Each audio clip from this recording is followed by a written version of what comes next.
ಬನ್ನಿ ನಮ್ಮ ಪ್ರತಿನಿಧಿ ಶಿವರಾಜ್ ಕುಮಾರ್ ಇದೀಗ ತಾನೇ ಜನರ ಹತ್ರ ಏನು ಮಾತಾಡಿದ್ರು, ನಮ್ಮೊಂದಿಗೆ ಈಗ ನೇರ ಸಂಪರ್ಕದಲ್ಲಿದ್ದಾರೆ. ಶಿವರಾಜ್, ನೀವು ಜನರ ಹತ್ರ ಮಾತಾಡ್ತಾ ಇದ್ದೀರಿ. ನೋಡಿ, ಜನರಿಗೆ ಭಕ್ತಿ ಮುಖ್ಯ.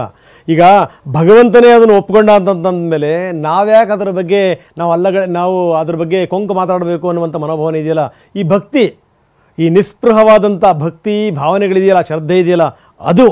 ಆದರೆ ಈ ಭಕ್ತಿ ಭಾವನೆ ಶ್ರದ್ಧೆ ಅನ್ನುವಂಥ ಈ ಬಲ ಇದೆಯಲ್ಲ, ಆ ಬಲನ ಈ ದೌರ್ಬಲ್ಯ ಅಂದ್ಕೊಂಡ್ಬಿಟ್ಟಿರಲ್ಲ ಈ ನೀಚರು, ಅವ್ರಿಗೇನು ಮಾಡಬೇಕು? ಇದು ಯಾಕಂದರೆ ಇವಾಗ ಹಿಂದಿನ ಮುಖ್ಯಮಂತ್ರಿ ಈಗಿನ ಮುಖ್ಯಮಂತ್ರಿಗಳು ಮಾತಾಡ್ತಿರುವಂಥ ರೀತಿ ನೋಡ್ತಾ ಇದ್ದೀವಿ ನಾವು. ಇದು ಒಂದು ಲೆಕ್ಕದಲ್ಲಿ ಒಂದು ದೊಡ್ಡ ಎಚ್ಚರಿಕೆಯ ಗಂಟೆ ಇದು. ಒಂದು ಕಡೆಗೆ, ಇನ್ನೊಂದು ಕಡೆಗೆ ಏನು ಅಂದರೆ ನೋಡಿ, ವರಾಹನ ಅವತಾರ ಇಲ್ಲಿದೆ. ಈ ವರಾಹ ಇರೋದ್ರಿಂದಲೇ ಶತ್ರುಗಳಲ್ಲಿ ಬಂದಿಲ್ಲ, ದೇವಸ್ಥಾನ ಮುಟ್ಟಿಲ್ಲ ಅನ್ನುವಂಥ ಮಾತುಗಳು ಕೇಳಿ ಬರ್ತಾ ಇತ್ತು. ಆದರೆ ಆ ಹಂದಿಯ ಕೊಬ್ಬನ್ನೇ ಹಾಕಿದ್ದಾರೆ ಅನ್ನುವಂಥ ಮಾತುಗಳಿದೆ, ದನದ ಕೊಬ್ಬನ್ನು ಹಾಕಿದ್ದಾರೆ ಅನ್ನುವಂಥ ಮಾತುಗಳಿದೆ. ಇದೇನಿದೆ, ಇದು ನೋಡಿದಂಥ ಸಂದರ್ಭದಲ್ಲಿ ಎಲ್ಲೋ ಒಂದು ಕಡೆಗೆ ಈ ಹಿಂದೂಗಳ ಈ ಭಕ್ತಿ ಶ್ರದ್ಧೆಗೆ ಒಂದು ದೊಡ್ಡ ಮಟ್ಟದ ಧಕ್ಕೆ ಎದುರಾಗಿದೆ. ಅದನ್ನು ಮಾಡಿದರೆ ಯಾವುದೇ ಸಂದೇಹ ಇಲ್ಲ. ಇದಕ್ಕೆ ಸಂಬಂಧಪಟ್ಟಂಗೆ ಸರ್ಕಾರ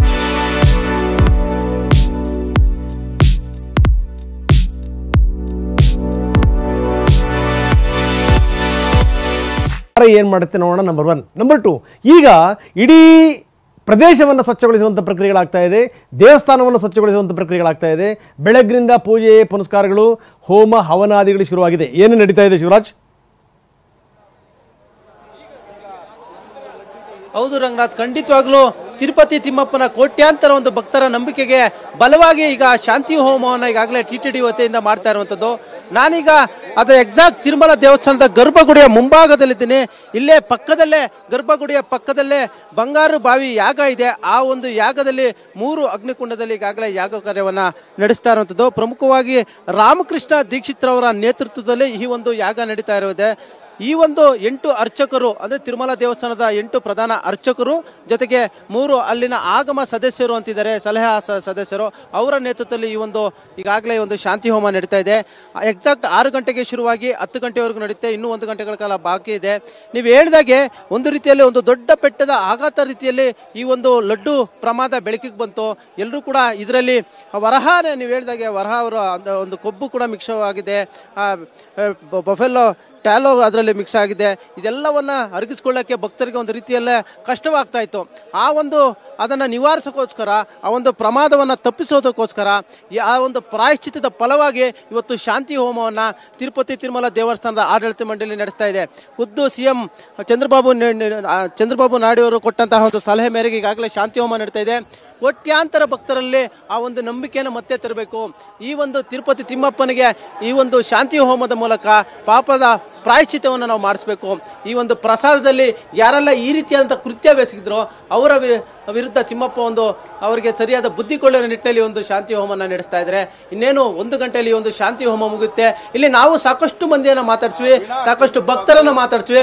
ಭಕ್ತರು ಎಲ್ಲರೂ ಒಂದೇ ಮಾತನ್ನು ಹೇಳ್ತಾ ಇರೋದು ರಂಗನಾಥ್, ನಮಗೆ ಆ ತಿಮ್ಮಪ್ಪ ಇದ್ದಾನೆ, ಯಾವ ಪ್ರಸಾದ ಕೊಟ್ಟರು ಕೂಡ ನಾವು ಸ್ವೀಕರಿಸ್ತೀವಿ. ಇಂಥವು 1000 ಬರಲಿ ನಾವು ಎದುರೋದಿಲ್ಲ. ಆ ತಿಮ್ಮಪ್ಪನ ಮೇಲೆ ನಮಗೆ ಅಪಾರವಾದ ನಂಬಿಕೆ ಇದೆ, ಭಕ್ತಿ ಇದೆ. ಆ ತಿಮ್ಮಪ್ಪ ಏನೇ ಕೊಟ್ಟರು ನಾವು ಅದನ್ನ ಖುಷಿಯಿಂದ ಸ್ವೀಕರಿಸ್ತೀವಿ ಅಂತ ಹೇಳ್ತಾ ಇದ್ರೆ. ನಾವು ಲಡ್ಡು ಕೌಂಟರ್ಗೆ ಹೋಗಿದ್ವಿ, ಅಲ್ಲೆಲ್ಲ ಕೂಡ ನಾವು ರಿಯಾಲಿಟಿ ಚೆಕ್ ಮಾಡಿದ್ವಿ, ಭಕ್ತರನ್ನ ಮಾತಾಡ್ತೀವಿ.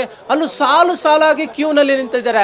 ಇವು ಲಡ್ಡು ಏನೇ ಇರಲಿ, ನಾವು ಎಷ್ಟು ಲಡ್ಡು ಕೊಟ್ಟರು ಕೂಡ ನಾವು ಸ್ವೀಕರಿಸ್ತೀವಿ ಅನ್ನೋ ಮಾತುಗಳನ್ನ ಹೇಳ್ತಾರೆ. ಕೆಲವು ಮಂದಿ ಭಕ್ತರಲ್ಲಿ ಮಾತ್ರ ಸ್ವಲ್ಪ ಮಟ್ಟಿಗೆ ಗೊಂದಲವಿದೆ. ಈ ರೀತಿಯಾದ ಯಾವುದೇ ರೀತಿಯ ಬೆಳವಣಿಗೆಗಳು ಇನ್ನು ಮುಂದೆ ಆದರೂ ಆಗಬಾರ್ದು. ಆ ರೀತಿಯಲ್ಲಿ ನಡೆಸ್ಕೊಂಡು ಹೋಗ್ಬೇಕು. ಯಾಕಂದ್ರೆ ತಿಮ್ಮಪ್ಪ ಅಂದ್ರೆ ಇಡೀ ವಿಶ್ವಾದ್ಯಂತ ಭಕ್ತರಿದ್ದಾರೆ. ರಾಜ್ಯದ ದೇಶದ ಮೂಲೆಗಳಿಂದ ಈ ಒಂದು ತಿಮ್ಮಪ್ಪನ ದರ್ಶನಕ್ಕೆ ಬರ್ತಾರೆ. ಅಂತ ತಿಮ್ಮಪ್ಪನಿಗೆ ಕಳಂಕ ತರುವಂತ ಕೆಲಸ ಮಾಡಬಾರ್ದು.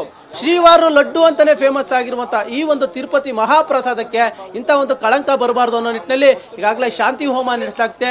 ಇವತ್ತು 10 ಗಂಟೆವರೆಗೆ ಈ ಒಂದು ಶಾಂತಿ ಹೋಮ ಮಾಡ್ತಾರೆ. ಇದರಲ್ಲಿ ಪ್ರಮುಖವಾಗಿ ಯಂತ್ರ ಶುದ್ಧಿ, ವಾಸ್ತು ಶುದ್ಧಿ, ಸ್ಥಳ ಶುದ್ಧಿ ಕಾರ್ಯವನ್ನು ಮಾಡ್ತಾರೆ. ಸಂಪ್ರೋಕ್ಷಣಾ ಕಾರ್ಯ, ಪಂಚಗವ್ಯದ ಮೂಲಕ ಸಂಪ್ರೋಕ್ಷಣಾ ಕಾರ್ಯ ಮಾಡಿ ಇಡೀ ದೇಗುಲವನ್ನು ಸ್ವಚ್ಛಗೊಳಿಸುವಂತ ಕಾರ್ಯ ನಡೆಯುತ್ತೆ.